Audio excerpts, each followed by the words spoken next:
Assalamualaikum warahmatullahi wabarakatuh. Alhamdulillah wassalatu wassalamu ala Rasulillah wa ala alihi wa ashabihi wa mawalah ma ba'du. Tayyib.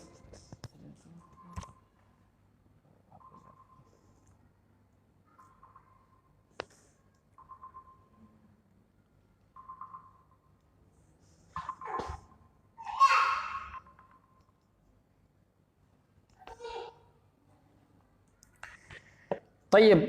Bapak Ibu yang dirahmati Allah Subhanahu wa taala, kita akan melanjutkan ke hadis yang ke-10. Hadis yang ke-10 an Abi Hurairah radhiyallahu taala anhu. Qala Rasulullah sallallahu alaihi wasallam, inna Allah taala tayyibun la yaqbalu illa tayyiba. Sesungguhnya Allah Subhanahu wa taala itu baik. La yaqbalu illa thayyiba, dan tidak menerima kecuali yang baik. Wa inna Allaha amara al-mu'minina bima amara bihil mursalin. Dan sesungguhnya Allah memerintahkan kepada orang-orang beriman sebagaimana Allah memerintahkan kepada para rasul. Faqala ya ayyuhar rusulu kulu minat thayyibati wa'malu salihah. Allah berfirman dalam surat Al-Mu'minun yang artinya, wahai para rasul, kulu minat thayyibati, makanlah dari yang baik, wa'malu salihah, dan berbuatlah kebajikan. Wa qala ya ayyuhalladzina amanu kulu min thayyibati ma razaqnakum. Allah berfirman dalam surah Al-Baqarah 172 yang artinya, wahai orang-orang beriman, kulu min thayyibati ma razaqnakum, makanlah dari hal-hal yang baik yang kami rezekikan kepada kalian. Tsumma dzakara rajula, kemudian Rasul menyebutkan seseorang laki-laki, yutilus safar, yang berpergian jauh, asy'atha aghbar, asy'ath, yang rambutnya tidak beraturan, aghbar, dipenuhi dengan debu, tidak memperdulikan dunia. Yamuddu yadaihi ilas sama, dia mengangkatkan tangannya ke langit, mengatakan ya Rabbu ya Rabbu, wahai Rabbku wahai Rabbku. Wa mat'amuhu haramun, akan tetapi makanannya dari yang haram. Wa mashrabuhu haramun, dan minumannya dari yang haram. Wa malbasuhu haramun, dan pakaiannya dari yang haram. Wa ghudhiya bil haram, dan dia makan dari yang haram. Kalau tadi dia makan hasil dari keringatnya yang haram, nah ini dia diberi makan dari yang haram. Fa anna yustajabu lidzalik, maka bagaimana, kata Rasulullah sallallahu alaihi wasallam, doanya akan diijabah. Rawahu Muslim. Bapak Ibu yang dirahmati Allah Subhanahu wa taala, Abu Hurairah yang kita tadi sudah sebutkan namanya, pendapat yang kuat namanya adalah Abdurrahman ibnu Sakhar. Kenapa dinamakan dengan Abu Hurairah? Karena dia punya kucing kecil yang selalu bersamanya. Ini kita juga kadang ada hewan-hewan peliharaan di rumah ya. Tayyib. Ya sah-sah saja kita memelihara hewan, tayyib, tetapi harus kita berikan hak-haknya dan tidak boleh menzaliminya. Maka dia berkata bahwasanya Rasulullah sallallahu alaihi wasallam berkata, innallaha tayyibun la yaqbalu illa thayyiba. Sesungguhnya Allah itu baik. Tayyib, baik. Tayyibun fi dzatihi, tayyibun fi asma'ihi wa sifatihi, tayyibun fi aqwalihi, tayyibun fi af'alihi. Allah Subhanahu wa taala itu baik.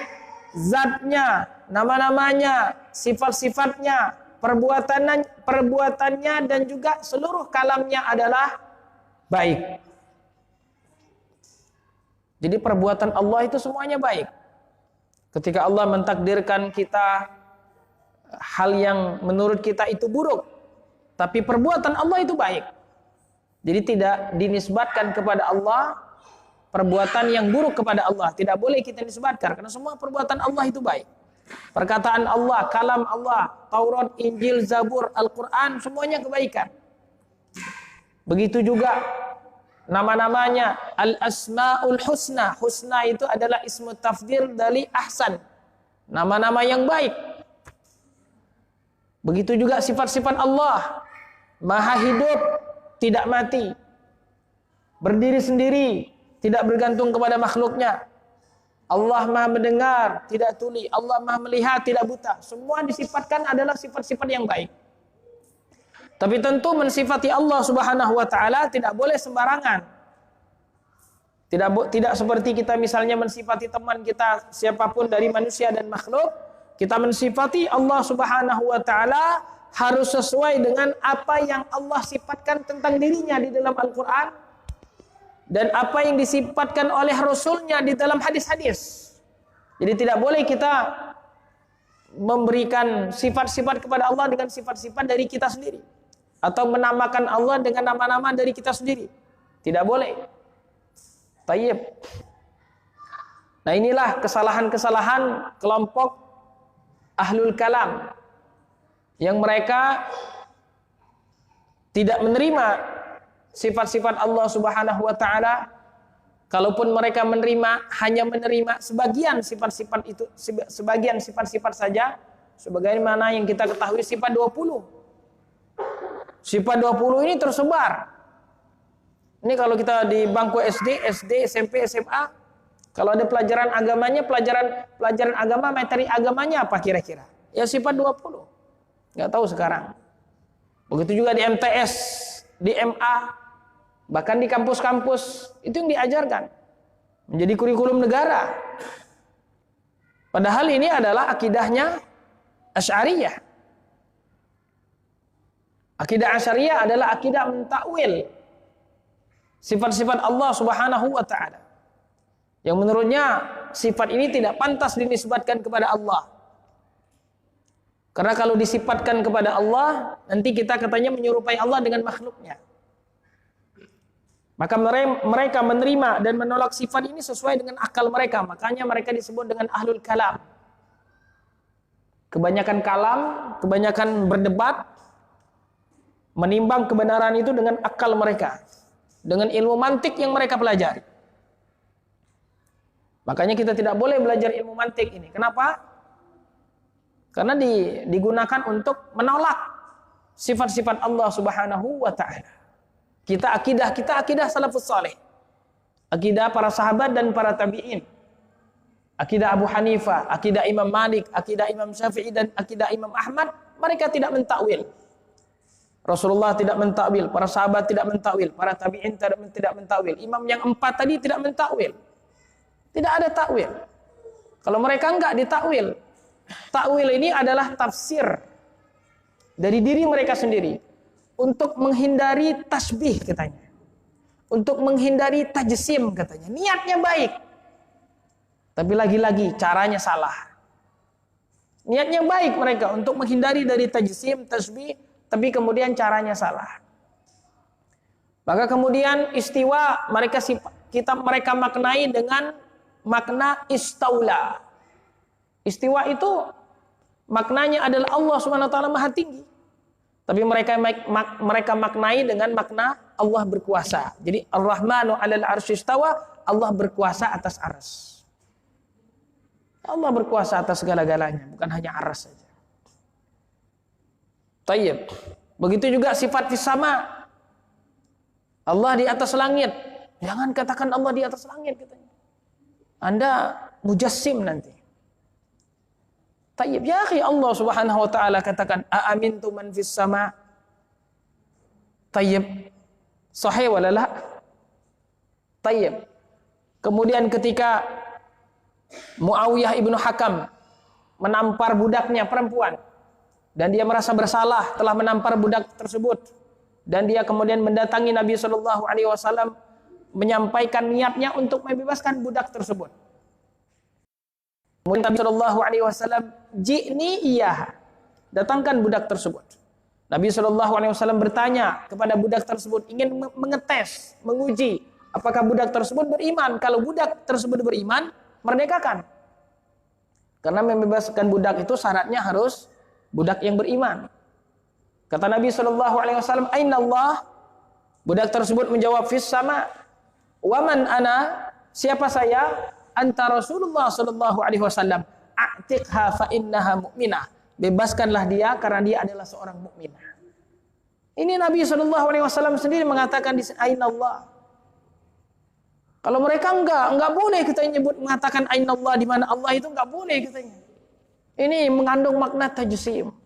Terus di mana Allah? Di mana-mana. Ini tambah rusak lagi nih. Ini akidah ittihadiyah atau akidah hululiyah.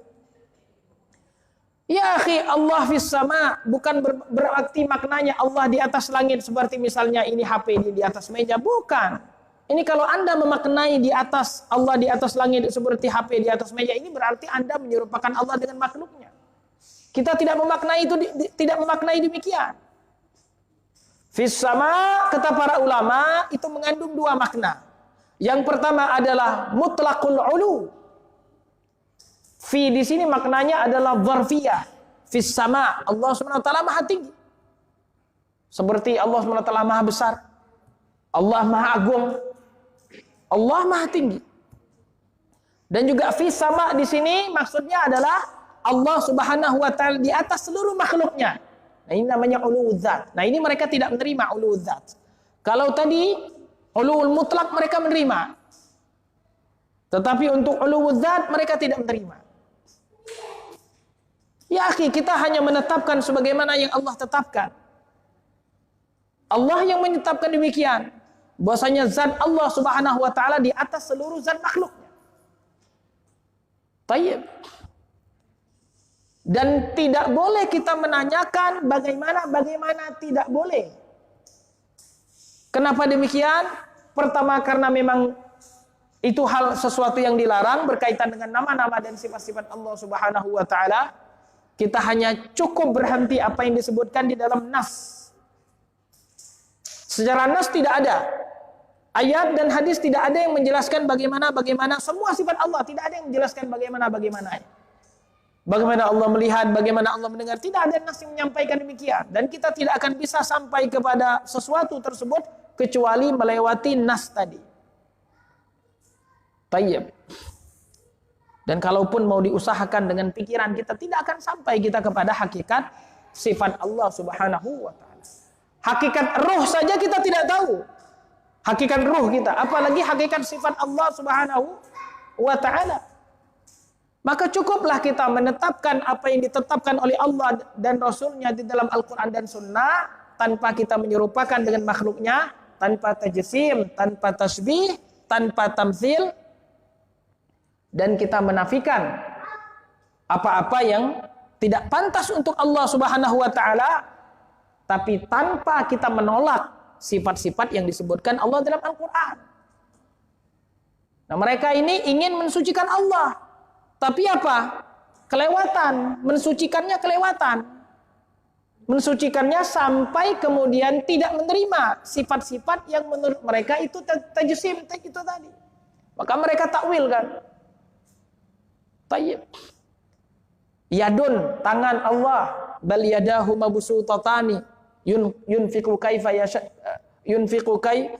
yasha. Dua tangan Allah Subhanahu wa taala terbuka. Tayyib. Dan Allah memberikan rahmatnya kepada siapa yang Dia kehendaki. Tayyib. Tangan mereka takwilkan dengan nikmat. Jadi dua nikmat Allah. Tapi dua nikmat Allah, terus apakah Allah hanya dua nikmat, memiliki dua nikmat saja? Kita tidak menolak ketika kita katakan Allah Subhanahu wa taala memberikan nikmatnya kepada makhluknya, atau Allah Subhanahu wa taala memiliki kekuatan, karena mereka menyebutkan juga yadullah ini kekuatan Allah. Kita juga tidak menolak Allah Subhanahu wa taala memiliki kekuatan. Tapi kita juga mensifati Allah Subhanahu wa taala dengan sifat tangan tersebut, karena Allah yang mengatakan demikian. Nah, mereka ini enggak. Mereka menetapkan tadi nikmat, kebesaran, kekuatan, tapi mereka tidak menisbatkan sifat tangan, yad kepada Allah Subhanahu wa taala. Nah, kita ahlu sunnah wal jamaah menetapkan, karena ini termasuk dalam sifat khabariyah. Sifat Allah Subhanahu wa taala ada sifat dzatiyah yang berkenaan dengan zatnya, ada sifat fi'liyah yang berkenaan dengan perbuatan Allah Subhanahu wa taala, dan juga ada sifat khabariyah yang sifatnya informasi saja, khabar saja. Semua sifat-sifat Allah Subhanahu wa taala tanpa terkecuali kita tetapkan, tidak memilah dan memilih. Yang lebih ekstrim lagi Mu'tazilah. Kalau Mu'tazilah ini, kami tidak menetapkan untuk Allah sifat apapun, katanya. Lah kenapa? Karena kalau kita menetapkan untuk Allah Subhanahu wa taala sifat, itu sama seperti kita menyerupakan Allah dengan makhluknya. Katanya zat ini tidak lepas daripada sifat. Dan sifat ini adalah salah satu tanda dari makhluk. Salah satu tanda dari yang diciptakan, memiliki sifat. Nah, kalau kita katakan Allah memiliki sifat, ya sama seperti makhluknya. Maha suci Allah, kata mereka. Itu terus bagaimana? Ya, kita tidak mensifati Allah, tidak mengatakan Allah SWT punya sifat. Nah, ini Mu'tazilah. Kita ahlu sunnah wal jamaah, sebagaimana yang diajarkan oleh Rasul kepada para sahabatnya, para sahabat kepada para tabi'in, menerima semua sifat-sifat Allah Subhanahu wa taala. Tetapi kita menggunakan kaidah laisa kamitslihi syai' wa huwas samiul basir. Allah Subhanahu wa taala tidak serupa dengan apapun. Walam yakul lahu kufuwan ahad. Tidak ada yang sepadan dengan Allah Subhanahu wa taala. Hal ta'lamu lahu samia? Apakah kalian tahu ada yang sama dengan Allah? Tidak ada yang sama dengan Allah Subhanahu wa taala. Walahul mathalul a'la. Dan Allah Subhanahu wa taala memiliki sifat yang tinggi, tidak seperti makhluk. Tayyib. Maka ini hanya ini saja kewajiban kita terhadap sifat-sifat Allah Subhanahu wa taala. Seperti Imam Malik, ketika beliau ditanya, kaifastawa? Imam Malik, gurunya Imam Syafi'i, kaifastawa? Bagaimana Allah beristiwa di atas arsy? Beliau ditanya. Beliau menjawab, al-istiwa'u ma'lum. Sifat istiwa itu maklum, di dalam bahasa Arab mengandung makna al-ulu, wartifa, was-su'ud, was-tiqrar. Sebagaimana disebutkan di dalam kitab-kitab tafsir. Tafsir Ibnu. Adapun kaifiyat, bagaimana Allah beristiwa, ini kita tidak ketahui, majhul, kita tidak tahu. Wal imanu bihi wajibun, kata beliau. Mempercayai, mengimani sifat istiwa itu hukumnya wajib. Was-su'alu anhu bid'ah. Dan bertanya tentang bagaimana itu hukumnya bid'ah, tidak boleh. Tayyib. Terus bagaimana? Masa akal kita tidak boleh berpikir? Ya tidak boleh. Tayyib. Karena ini masalah agama. Kita hanya diperintahkan untuk beriman saja, dan ini adalah ciri-ciri orang-orang yang bertakwa. Alladzina yu'minuna bil ghaib. Sifat-sifat Allah Subhanahu wa taala termasuk perkara gaib. Kalau orang yang menggunakan akalnya atau mendewa-dewa atau menuhankan akalnya, ini tidak ada kata-kata iman kepada yang gaib tersebut. Pokoknya semua adalah sesuatu yang bisa dirasionalkan. Makanya mereka juga tidak percaya kepada siksa kubur, sebagian mereka. Bahkan di antara mereka tidak percaya kepada jin, tidak percaya kepada sihir. Tayyib. Bahkan yang lebih ekstrim lagi, mereka tidak percaya kepada Tuhan. Karena memang tidak bisa dilihat. Tetapi kita orang beriman tidak demikian. Kita ada wahyu yang dari langit. Kita ada nabi yang diutus oleh Allah Subhanahu wa taala. Maka semua itu kita kedepankan dari akal kita. Nah, inilah kita menempatkan akal pada tempatnya. Akal kita harus berada di bawah nas. Bukan nas yang berada di bawah akal. Innallaha thayyibun la yaqbalu illa thayyiba. Allah tidak menerima kecuali sesuatu yang baik. Makanya sedekah dari harta yang haram tidak diterima oleh Allah. Thayyib. Karena Allah Subhanahu wa taala hanya menerima yang baik saja dan tidak menerima kecuali yang baik.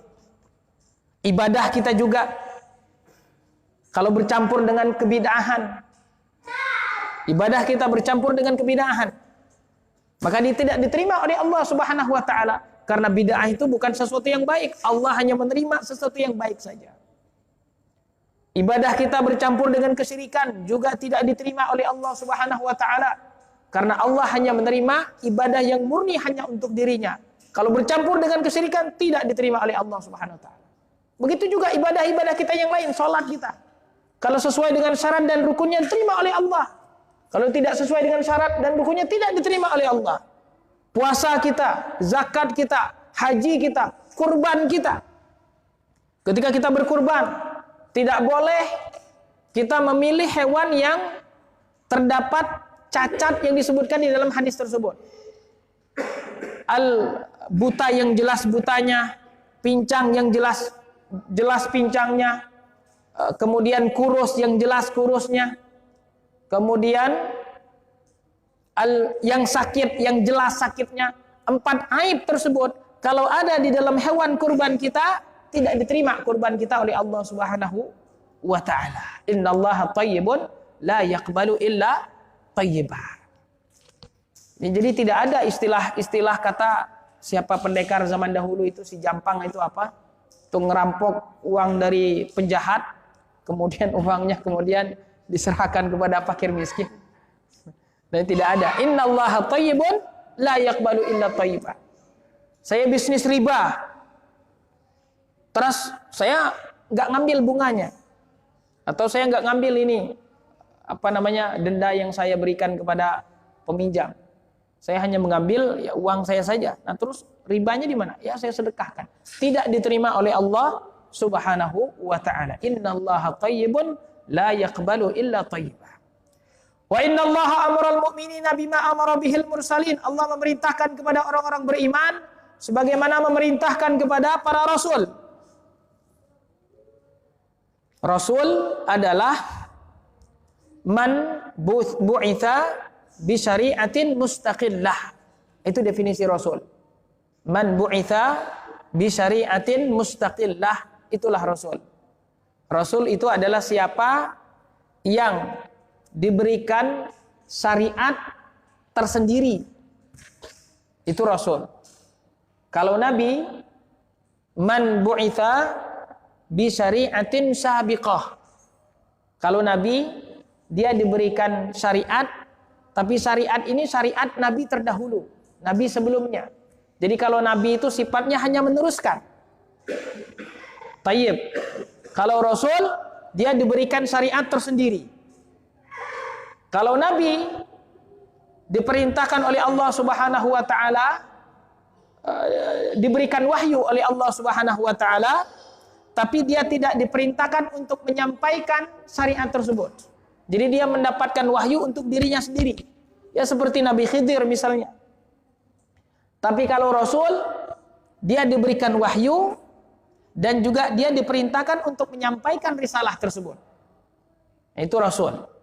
Dia mendapatkan wahyu dan juga diberikan syariat dan diperintahkan untuk menyampaikan syariat tersebut. Kalau nabi, dia diberikan wahyu, diberikan syariat, tapi tidak diperintahkan untuk menyampaikan syariat tersebut. Perintah Allah kepada para rasul, dan ketika disebutkan rasul sendirian, masuk ke dalamnya para nabi. Begitu juga ketika disebutkan nabi sendirian, misalnya al-anbiya atau an-nabi, maka masuk di dalamnya juga makna rasul. Jadi di dalam ayat ini ketika disebutkan ya ayyuhar rusulu, wahai para rasul, masuk di dalamnya para nabi. Tayyib. Karena memang setiap rasul dia adalah nabi, tetapi tidak semua nabi dia adalah rasul. Tetapi ketika disebutkan kata-kata rasul sendirian, maka masuk di dalamnya makna nabi. Ya ayyuhar rusulu kulu minat thayyibati wa'malu sholihah. Wahai para rasul, makanlah dari hal-hal yang baik. Para rasul diperintahkan untuk makan yang baik. Wa'malu sholihah. Setelah makan tersebut, setelah memiliki tenaga, wa'malu sholihah. Lakukanlah beribadahlah kepada Allah Subhanahu wa taala. Dan di sini wa'malu sholihah kata para ulama, para rasul diperintahkan untuk melakukan amal soleh. Berarti amal itu ada dua. Ada amal soleh dan ada amal toleh. Ada amal soleh dan ada amal ghairu soleh. Di sini disebutkan wa'malu soleh. Terus apa itu amal soleh? Kata para ulama, amal soleh itu adalah makana khalisan wa sawaba. Amal soleh itu adalah makana khalisan wa sawaba. Suatu amalan dikatakan dengan amal soleh kalau dia memenuhi dua syarat. Yang pertama, amal tersebut khalis, mukhlis, hanya untuk Allah Subhanahu wa taala, murni hanya untuk Allah Subhanahu wa taala, tidak ada syirik kecil dan juga tidak ada syirik besar. Dan yang kedua, sawaban, benar. Dan benar ini patokannya adalah sesuai dengan sunnah Nabi SAW. Kalau sesuai dengan sunnah Nabi benar, kalau tidak sesuai dengan sunnah Nabi maka tidak benar. Tayyib.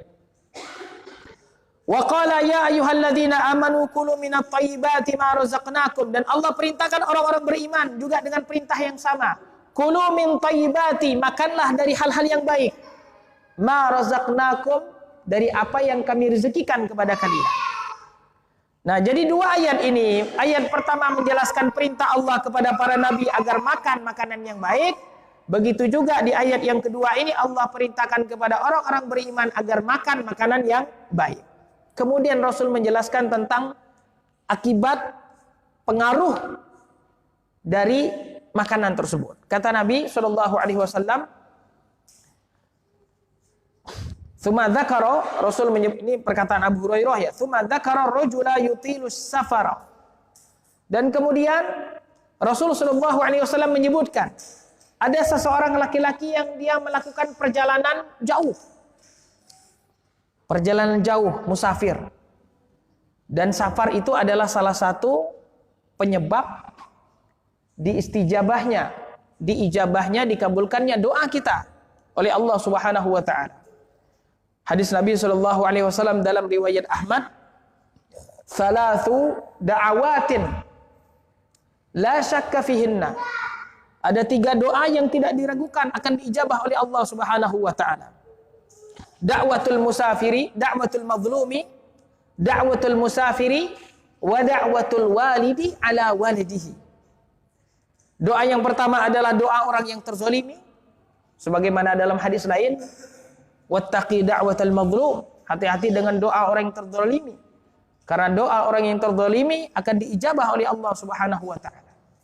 Yang kedua adalah da'watul musafir, doanya orang yang sedang safar. Orang yang safar dalam kebaikan. Dan semakin jauh dia safar, semakin besar untuk diijabah oleh Allah Subhanahu wa taala. Dan yang ketiga adalah da'watul walidi ala waladihi. Doa orang tua, doa keburukan tapi ini. Doa keburukan orang tua untuk anaknya. Ini kalau dalam bahasa Arab itu ad-du'a'u ala itu artinya doa yang buruk. Tapi kalau ad-du'a'u li itu artinya doa yang baik. Misalnya kalau ada teman kita mau haji umroh, kita bahasa Arabnya ngomong, "Ya akhi, ud'ullaha li." Doakan untuk saya nanti di sana. Ud'ullaha li, doa yang baik. Tapi kalau pakai ala, "Ya akhi, ud'ullahu alayya." Ini kita minta doa keburukan. Nah, ini salah satu doa yang mustajab adalah doa orang tua, doa keburukan ala waladihi. Ini kalau di Indonesia ini ada cerita Malikundang, memang ya tidak jauh dari konsep doa itu sendiri. Dan juga ada 2 hal yang disegerakan oleh Allah Subhanahu wa taala dalam hadis lain, dan disebutkan juga Imam Bukhari dalam Adabul Mufrad. Ada 2 hal yang disegerakan oleh Allah Subhanahu wa taala balasannya di dunia sebelum akhirat. Yang pertama adalah durhaka kepada orang tua, dan yang kedua adalah kezaliman. Nah, 2 hal ini Allah segerakan balasannya di dunia sebelum akhirat. Maka dari itu kalau durhaka kepada orang tua, kemudian sang anak tersebut mendapatkan azab di dunia, maka itu sejalan dengan konsep Islam. Zalim, durhaka kepada orang tua, dan kemudian orang tuanya mengangkat tangannya ke langit, wah, masya Allah, itu langsung tembus langsung tembus aras. Tayyib. As'atha akbar. Ketika dia berdoa tersebut, rambutnya tidak beraturan. Akbar, dipenuhi dengan debu. Jadi ini orang yang memang tidak mementingkan dunia. Bedakan dengan orang yang mementingkan dunia. Rambutnya selalu disisir, pokoknya kalau miring dikit sisir lagi. Sejam sekali itu ngelihat ke cermin. Itu orang yang selalu mementingkan dunia. Ini adalah orang yang tidak mementingkan dunia. Asy'atha akbar. Yamuddu yadayhi ilas sama. Dia membentangkan tangannya ke langit, mengangkat tangannya ketika dia berdoa. Ini semua kata Rasul ini adalah penyebab dari dikabulkannya doa seseorang. Asy'atha akbar. Kita dalam keadaan seperti itu juga salah satu penyebab doa kita dikabulkan oleh Allah Subhanahu wa taala. Maka dari itu kalau kita doa istisqa, doa minta hujan, maka kita pakaiannya bukan seperti ketika kita salat Id. Justru kebalikan pakaian yang kita pakai. Tayyib. Yamuddu yadayhi ilas sama, dia mengangkatkan tangannya ke langit dan mengucapkan ya Rabb, ya Rabb. Ini juga adalah kalimat tawassul dengan nama dan sifat Allah Subhanahu wa taala. Mengucapkan kata Rabb ketika kita berdoa. Tawassul dengan nama Allah. Rabb, Allah Subhanahu wa taala sebagai Tuhan, pencipta, pemilik dan pengatur alam semesta.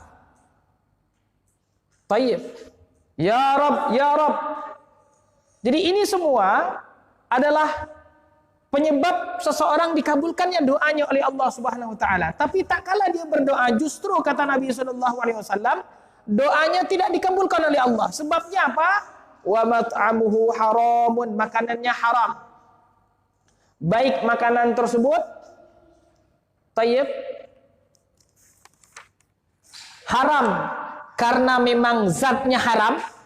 Ada orang, mohon maaf, misalnya makan anjing, babi, tayyib, atau dia makan sesuatu yang halal, beras, gandum, tetapi didapatkan dari hal yang haram, dari cara yang haram. Jadi di sini kata haram di sini, makanan yang haram bisa jadi makanan haram itu lidzatihi atau likasbihi.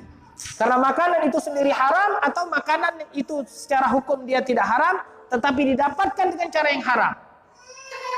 Wa masyrabuhu haram, begitu juga minumannya haram. Baik itu mungkin minumannya sesuatu yang memabukkan atau dia minum dari sesuatu yang dihasilkan dari yang haram. Wa malbasuhu haram, pakaian juga demikian. Wa ghudhiya bil haram. Dia tidak bukan dia yang mencari barang tersebut, tapi dia diberikan makan dari yang haram. Diberikan makan dari yang haram. Jadi dia tidak mencari barang tersebut, tapi dia makan dari yang haram, diberikan oleh temannya. Fa anna yustajabu la lidzalik, kata Rasul. Bagaimana doanya akan dikabulkan oleh Allah Subhanahu wa taala. Tayyib. Ini Bapak Ibu yang dirahmati Allah Subhanahu wa taala, hadis ini adalah hadis yang sangat jelas sekali mengingatkan kepada kita akan harus berhati-hati di dalam hal perkara-perkara yang kita dijadikan sebagai wasilah untuk kehidupan kita. Nah, di sini orang yang sudah mendapatkan kesempatan untuk diijabah doanya oleh Allah Subhanahu wa taala telah melakukan usaha-usaha untuk dikabulkan doanya oleh Allah Subhanahu wa taala. Dia dalam keadaan safar, dia dalam keadaan sesuatu yang tidak indah dipandang. Kemudian dia mengangkatkan tangannya ke langit. Ini salah satu adalah diistijabah doa kita oleh Allah Subhanahu wa taala. Mengangkat tangan ketika berdoa. Tetapi di sini kata para ulama, untuk mengangkat tangan ketika doa ini ya kita sesuai dengan tuntunan Nabi sallallahu alaihi wasallam. Ada hadis-hadis yang menjelaskan Rasul mengangkat tangan ketika berdoa. Seperti misalnya istisqa dan juga istisha. Istisqa itu meminta hujan. Kalau istisha itu minta agar hujan berhenti. Tayyib.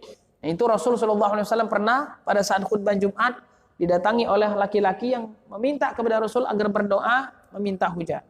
Maka Rasul berdoa dengan mengangkatkan tangan. Tayyib. Begitu juga ketika kunut nazilah dan juga kunut witir juga disunnahkan untuk mengangkat tangan. Begitu juga ketika kita umroh atau haji, ketika kita di Bukit Safa dan juga di Bukit Marwah dan juga di Padang Arafah, kita berdoa dengan mengangkatkan tangan kita. Maka kalau ada nas-nas di situ Rasul mengangkat tangan, maka kita juga mengangkat tangan. Kalau ada ibadah-ibadah yang Rasul di situ tidak mengangkat tangan, maka kita tidak mengangkat tangan. Seperti misalnya khutbah Jumat biasa. Rasul ketika berdoa tidak mengangkat tangan. Dan kalau Rasul tidak mengangkat tangan, maka sahabat juga tidak mengangkat tangan. Kapan sahabat mengangkat tangan? Ya ketika Rasul mengangkat tangan. Rasul mengangkat tangan ketika khutbah Jumat itu pada waktu meminta hujan saja. Maka para sahabat juga mengangkatkan tangan. Jadi kalau seandainya kita Jumat itu ya memang kita tidak mengangkat tangan. Tayyib ketika kita berdoa. Nah, kalau doa-doa yang sifatnya umum, doa kita setelah sholat, atau doa di keheningan malam, atau doa pada waktu-waktu kita memang butuh kepada Allah Subhanahu Wa Taala dalam keadaan genting, maka kita disunatkan untuk mengangkat tangan. Kita disunahkan untuk mengangkat tangan karena mengangkat tangan ini adalah salah satu usaha dari diistijabahnya doa kita oleh Allah Subhanahu Wa Taala. Tayyib. Bagaimana terakhir ya, Bapak? Udah mau ini? Udah mau istirahat. Terakhir, terus bagaimana kalau makanan tersebut, Ustadz? Kita makan tapi dalam keadaan darurat. Ini kan kita tadi berbicara tentang makanan yang haram. Ini berarti di sini menuntut kita untuk belajar mana saja makanan yang halal dan juga mana makanan yang haram. Terus dalam keadaan misalnya sempit, Ustadz, kita di hutan, tidak punya makanan. Ada hewan yang haram dimakan. Apakah boleh kita memakannya? Boleh kalau seandainya dalam keadaan darurat.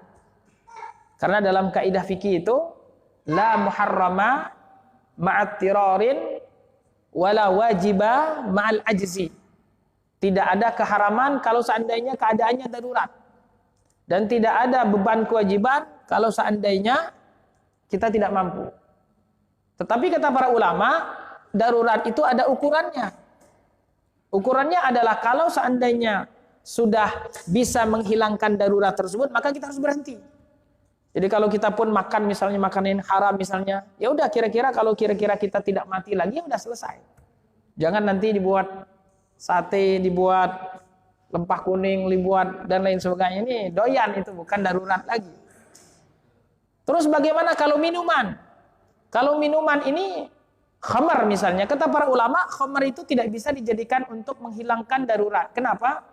Karena kalau seandainya seseorang misalnya minum itu untuk menghilangkan haus, nah kalau khamar itu bukan untuk menghilangkan haus, justru katanya untuk nambah haus. Wallahu a'lam, seperti itu. Jadi tidak bisa khamar ini dijadikan sebagai alasan untuk darurat. Misalnya kalau seandainya dalam keadaan kita genting tidak punya minuman. Tayyib. Dan hal-hal lainnya yang memang kita diperbolehkan untuk makan makanan yang haram. Bagaimana kalau untuk misalnya dalam bentuk obat? Ini kita harus berobat. Tetapi kata orang-orang obat tersebut dari benda yang haram. Nah kata para ulama tidak boleh berobat dengan benda yang haram. Tidak boleh. Tayyib. Ya karena juga dia bukan masuk ke dalam darurat. Pertama apa? Karena Allah Subhanahu wa taala bisa menyembuhkan walaupun tanpa obat.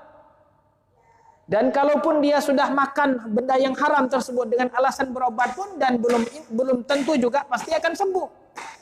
Jadi tidak ada daruratnya di situ.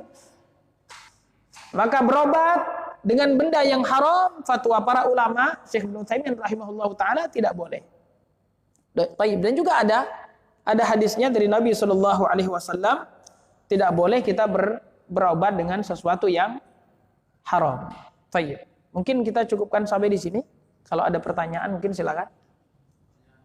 Boleh. Waalaikumsalam warahmatullahi wabarakatuh.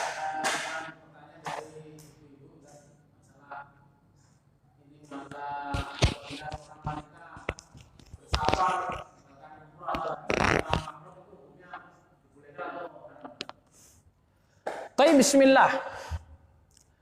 Terkait perempuan haji atau umroh tanpa mahram, ini tidak boleh.